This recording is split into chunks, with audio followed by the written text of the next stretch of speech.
अपने अंदर का यात्रा करो।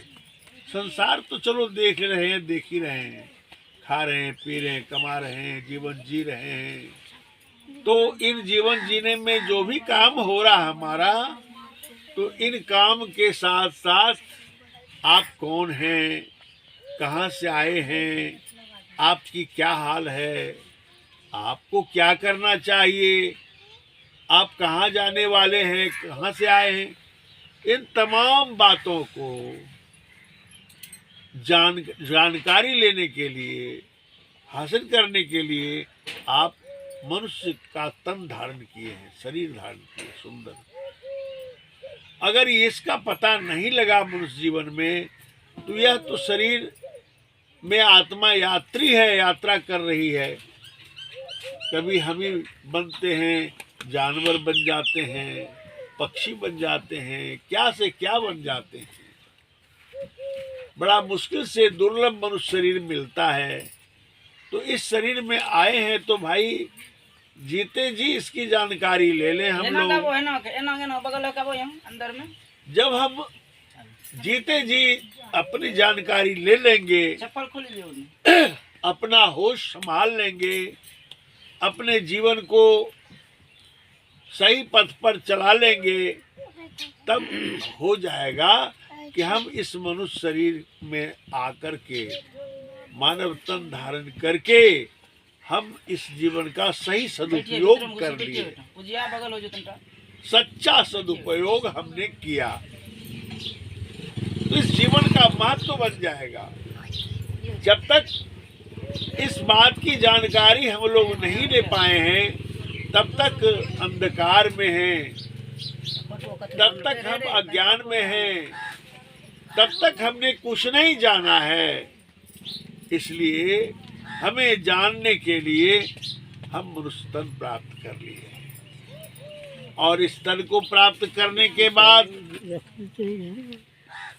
इस तन को प्राप्त करने के बाद हमारा जीवन जो है इसी के लिए है। जितना काम करते हैं करेंगे, करना पड़ेगा, क्योंकि अगर यह काम नहीं करते हैं तो शरीर कैसे चलेगा। आप शरीर में आए हुए हैं, शरीर जिंदा है, आपकी वजह से जिंदा है। आपके निकल जाने के बाद फिर शरीर का कोई महत्व नहीं रह जाता है। घर के कहत सवेरे काढ़ो, भूत होई धर खइए। संतों ने कहा कि घर में से निकाल देते हैं उसे, घर में भी स्थान नहीं देते। क्यों भाई? तो आप जो इस शरीर के अंदर हैं, चेतन आत्मा हैं, आपके निकलते ही शरीर का सम्मान खत्म हो जाता है। तो आप जीते जी शरीर का सदुपयोग कर लें तो फिर शरीर का भी कुछ सम्मान लोग करने लगेंगे, आदर करने लगेंगे। यही अभिप्राय है मनुष्य शरीर धारण करने का। आप हंसते हुए इस शरीर से निकल जाएं और मुस्कुराते हुए निकल जाएं। कब मुस्कुराएंगे? जब आपको महसूस होगा कि हमने तब मनुष्य तन धारण करने के बाद इस तन का जो सदुपयोग है वह हमने कर लिया। कैसे कर लिया? अपना आत्मबोध कर लिया, आत्मज्ञान प्राप्त कर लिया। उसके बाद आपके अंदर जो परमात्मा छिपा हुआ है उनका दिग्दर्शन कर लिया, उनको जान लिया, अनुभव कर लिया। तब जब आपको संतुष्टि मिल जाएगी, शांति मिल जाएगी, तब कोई कोलाहल नहीं रहेगा, बेचैनी नहीं रहेगी और तृप्त नहीं रहेंगे, संतुष्ट हो जाएंगे। और तब आपके अंदर से ईर्ष्या, द्वेष, जलन, दूसरों को देख करके जलन होना, ये सारी चीज शांत हो जाएंगे और केवल आप कल्याण की बात करेंगे। आप हमेशा कहेंगे सबका हे प्रभु कल्याण कर दे, सबका कल्याण हो, जन जन का कल्याण हो। एक ही बात शेष आपके हृदय में रह जाएगा। तो आप बताइए, इतनी सुधार अगर हमारे में हो जाए तो कितना जीवन धन्य हो जाएगा।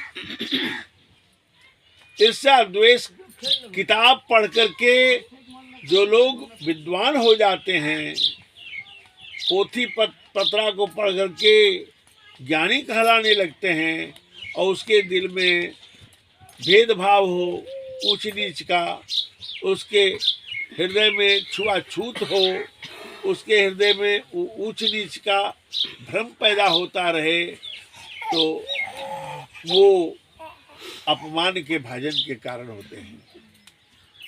वो व्यक्ति कहीं के नहीं है।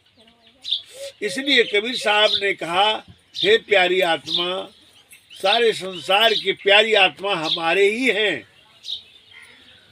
कोई दूसरे नहीं है। इसलिए वसुधैव कुटुंबकम कहा उन्होंने।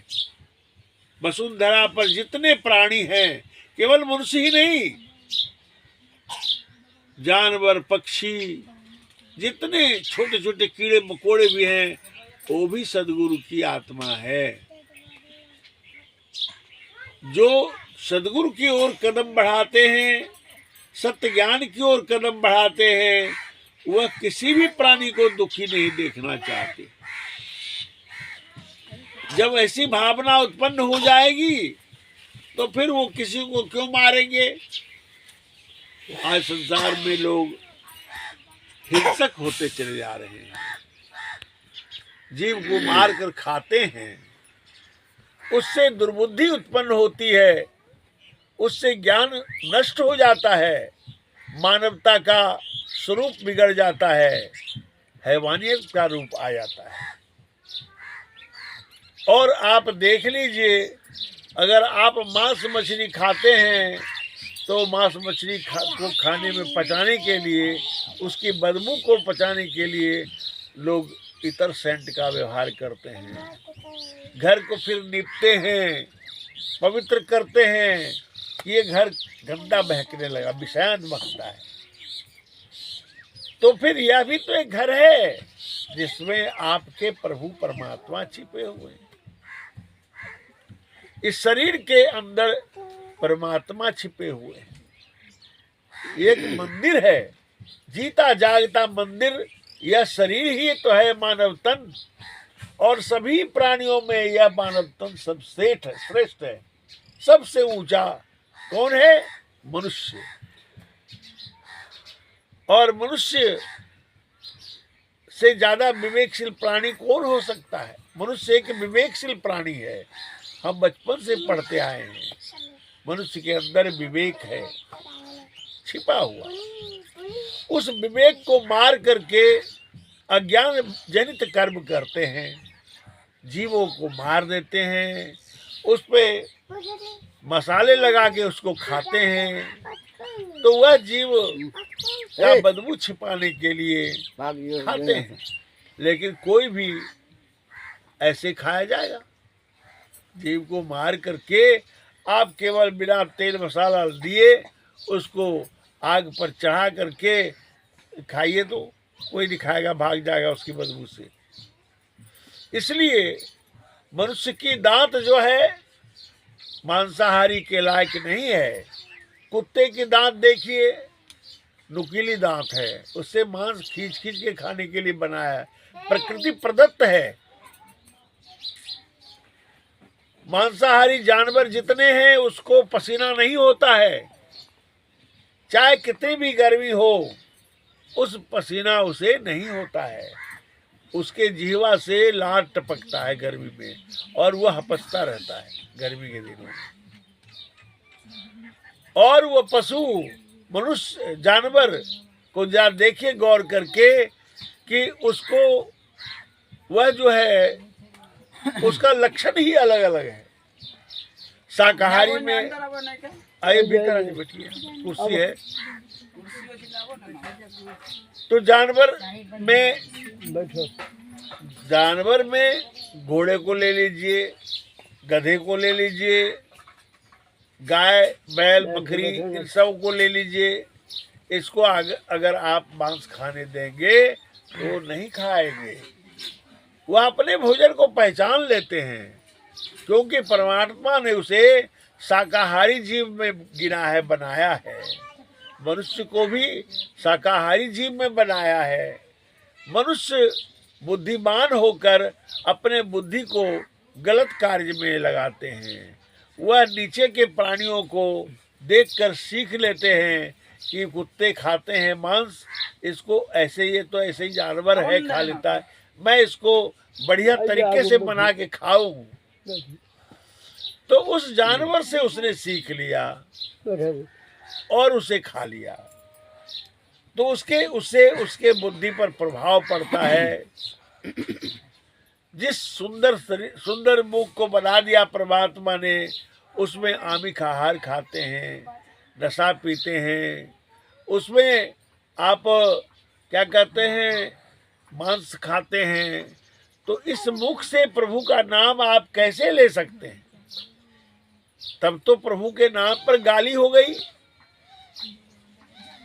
वह गाली ही है, उससे प्रभु खुश नहीं होते, उससे बद्दुआएं मिलती है।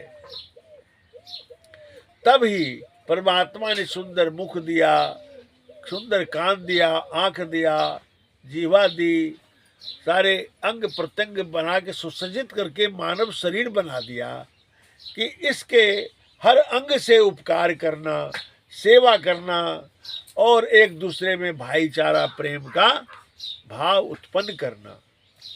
लेकिन लोग अपने बुद्धि का उपयोग करके जो है गलत काम करना शुरू कर दिया, जिसके परिणाम में रोग व्याधियां आदि सहन करने लगे। कितने नए नए रोग उत्पन्न हो गए केवल मांसाहार से। मांस खाने से, मछलियां खाने से, नशा पीने से ये लोग ज्यादा बीमार पड़ते हैं।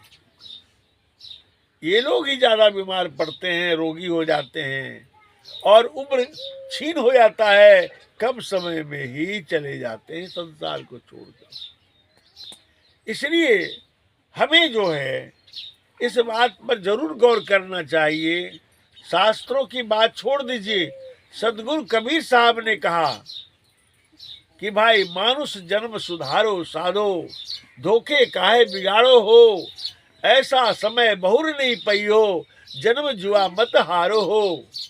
ये जुए में मनुष्य सुंदर शरीर को, मानव तन को जुए में हारने से बेहतर है इस जीवन में बाजी जीत कर जाना चाहिए। संसार को छोड़कर लोग हार के जाते हैं। उस पर भी साहब ने कहा कि हाथ झाड़ी जस चला जुआड़ी। जब प्रारब्ध पूरा हो जाता है शरीर का, तो वो जुआरी की तरह हाथ झाड़ के चल देता है, कुछ नहीं लेके जाता। मुट्ठी बांधे आए जगत में, हाथ पसारे जाएगा। लेकिन मैं कहता हूँ हाथ पसारे क्यों जाना, मुट्ठी बांध के आए, मुट्ठी बांध के जाएं। कैसे जाएंगे मुट्ठी बांध कर? अपने जीवन को सुधार कर, अपने आत्मा के ज्ञान को समझकर, जानकर, और हमारे अंदर ही हमारा प्रभु छिपा हुआ है, उसको, उसका दर्शन करके, वह प्रभु आपके ही शरीर में, आपके ही आत्मा के अंदर वह दर्शन देता है। बाहर जितनी चीजें हैं, मूर्तियां, वह जो है वह तो एक सम्मान का कारण है। हमारे माता पिता चले गए, हमारे दादाजी चले गए, परदादाजी चले गए, उनकी तस्वीर हमने खिंचा ली और लगा दिया घर में, आदर दिया, अगरबत्ती भी जला दी, उसमें हमने क्या कहते हैं वो आरती भी दिखा दी। तो ये सभी सम्मान है, यह पूजा नहीं है, ये पूजा में नहीं आता है। पूजा का अर्थ होता है संचय, आत्मज्ञान का संचय। आत्मा की चेतना जो बिखरी पड़ी है इंद्रियों के माध्यम से विषयों में, जहां तहां जो सो गलत से कर रहे हैं, उनसे चेतना को गुरु के ज्ञान के आधार पर, गुरु की आज्ञा में उसको समेट करके अपने आत्म भूमि पर ठहरना है। और जब गुरु वहाँ देते हैं उपदेश ज्ञान, तो भजन शुरू होता है। उस भजन के प्रताप से आप इस शरीर के अंदर जो है अपनी शक्ति को जमा कर लेते हैं। तब उसको कहते हैं आपने गुरु पूजा पूर्ण कर लिया, आपका गुरु का पूजन पूर्ण हो गया। नहीं तो बिना गुरु की पूजा किए आज तक धरती पर कोई उद्धार नहीं हुआ, नहीं हो सकता है। तो गुरु की आज्ञा यही है कि अपने आप को सबसे छोटा बना लो, संसार से बैर व्यथा को खत्म करके गुरु के ज्ञान के आधार पर अपने आत्मज्ञान को संचित करो, जमा करो, आत्मबल प्राप्त करो। और उसके बाद अंतर की यात्रा करके आत्मा में उस परमात्मा को अनुभव करो। तब जो है यह जीवन सुनहरा हो जाएगा, आप मनुष्यता की चोटी पर चढ़ जाएंगे।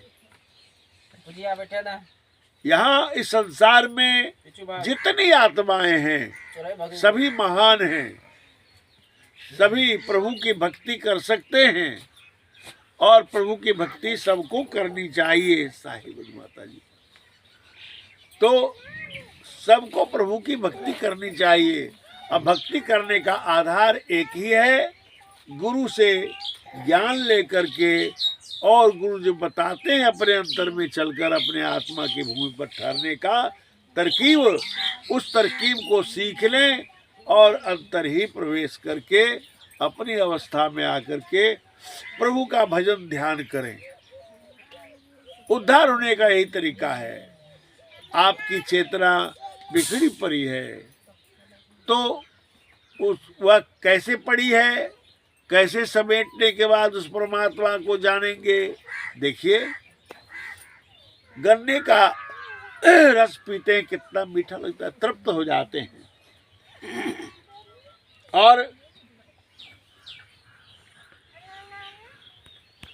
गन्ने का रस पी करके आप तृप्त हो जाते हैं। तो गन्ने कितने मेहनत से रस तैयार हुआ, उसको कोल्हू में पेरा गया। अगर उससे भी और कुछ बनाना चाहते हैं तो उसको आग पर चढ़ाया गया, उसको गुड़ बनाया गया। गुड़ को और साफ करना चाहते हैं तो और केमिकल डाल करके साफ करते हैं, उससे चीनी बनाते हैं, मिश्री बनाते हैं। उसके बाद उससे नाना प्रकार की मिठाइयाँ बना करके उसमें इत्र सेंट डाल करके आप जब खाते हैं तो आपको तृप्ति मिलती है। उसी तरह से दूध है, दूध से दही जमाते हैं, दही जमा के उससे मक्खन निकालते हैं, और मक्खन निकाल करके आग पर चढ़ा करके उसको फिर जो है उसको आग पर चढ़ा करके दाढ़ी अलग करते हैं और जो उसका घी निकाल लेते हैं। अब उस घी को आप दूध में मिलाना चाहेंगे, क्या मिलेगा? नहीं मिलेगा। उसी तरह से जब आप अपने आत्मा की चेतना को इस शरीर से निकाल कर आप देख लेंगे तो फिर क्या संसार रूपी दूध में आप मिल सकते हैं? कभी नहीं। आप तो बिल्कुल संसार से ऊपर उठ गए और आपकी चेतना महान हो गई। तो उसी प्रकार से मेहंदी की अवस्था है, मेहंदी के अंदर रंग है, लाली छिपी हुई है, लेकिन आप उसमें लाली ऐसे नहीं देख सकते हैं, लाली उतारने के तरीकीब है। उसी तरह से आपके अंदर वह परमात्मा छिपा है, उसको देखने के लिए, उसको अनुभव करने के लिए, उसको जानने के लिए आपको तरकीब अपनाना पड़ेगा, ज्ञान ग्रहण करना पड़ेगा, गुरु से नामदान लेकर के मार्गदर्शन करके तब अपने अंतर की यात्रा करनी होगी। और जब अपने अंतर की यात्रा करेंगे तभी आपको शांति, तृप्ति और आनंद का अनुभव होगा। बाकी इस संसार में जितने कार्य हो रहे हैं वह कोई ठीक नहीं है। मन की कल्पनाओं से देवताओं की मूर्ति बना लेते हैं, वहां जाके सिर पीटते हैं, तो क्या वो सुनता है आपकी बात? उसमें तो जान प्राण है ही नहीं। आप भ्रमवश उस जगह सिर को पीट रहे हैं, वह आपको तो कुछ कह नहीं रहा है। कुत्ते भी पेशाब कर दे, अगर उसमें ताला ना लगाएं तो कुत्ते भी आकर पेशाब कर देंगे, तो वो अपना हिफाजत नहीं कर सकता। आप अपनी हिफाजत कर सकते हैं। आप आपके गुरु है, वो आपका गुरु अपना हिफाजत कर सकता है, आपका भी हिफाजत कर सकता है। इसलिए यहाँ संसार में क्या होता है, जिंदा देव को कोई न पूजे, मुर्दा के मेहमानी। इस संसार में जिंदा देव को कोई नहीं पूजता है, सभी मुर्दा को पूजते हैं और जिंदा को मार मार कर मुर्दा कर देते हैं। अब बताइए, उसको जो मुर्दा कर रहे हो, तुम्हारा उज्जवल भविष्य भी मुर्दा हो रहा है। और अपने आप को ऊंचा बताते हैं, दूसरे को नीचा बताते हैं। दूसरे नीचा कैसे हुए? एक ही जैसा शक्ल है। कवि साहब ने कहा कि भाई कारी पियरी दूह गाई, ताकर दूध देहू मिल गाई। अगर तुम कहते हो कि भाई हम श्रेष्ठ हैं, तो कारी गाय दूध गाय को एक साथ ले आओ, दोनों का दूध को अलग कर दो, एक काली गाय का है एक और गोरी गाय का है। दूध का रंग तो एक ही है, खून का रंग तो एक ही है, तो फिर वैमनस्य किस बात का? तुम अपने आप को ऊंच, दूसरे को नीच क्यों कहते हो? ये तुम्हारी सबसे बड़ी मूर्खता है।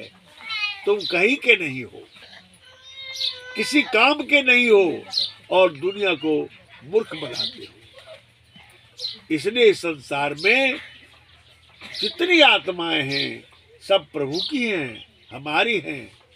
अज्ञान बस वह अंधविश्वास के कारण वह गलत सलत काम करते हैं, उसके परिणाम भी उसको भोगने पड़ते हैं। हम क्यों गलत कार्य को करें? हम अच्छे कार्य को क्यों नहीं करें? अपने जीवन को क्यों नहीं संवारें? क्यों नहीं हम अच्छे मार्ग पर चलें, जो गलत मार्ग पर चलें, जो हमें सदियों से किसी ने बरगलाया है। सदियों से हमें अज्ञान के गहराई में जाकर के छोड़ दिया है। हमें न तो किताबें पढ़ने का अधिकार था, न कुछ जानकारी लेने का अधिकार था। हमें गुमराह करके अपने बड़े बने रहे। आज हम पढ़ते हैं, आज हम लिखते हैं, आज हम सब बात को जानने लगे हैं, लेकिन फर्क इतना है कि संतों के साहित्य को नहीं पढ़ पाते हैं, तो हमसे गलतियां करवा लेते हैं। हम गलत रास्ते में पड़ जाते हैं। हमें सही रास्ते का चुनाव करना चाहिए। संतों का मार्ग सबसे श्रेष्ठ है और उनसे भी श्रेष्ठ कबीर साहब का मार्ग है।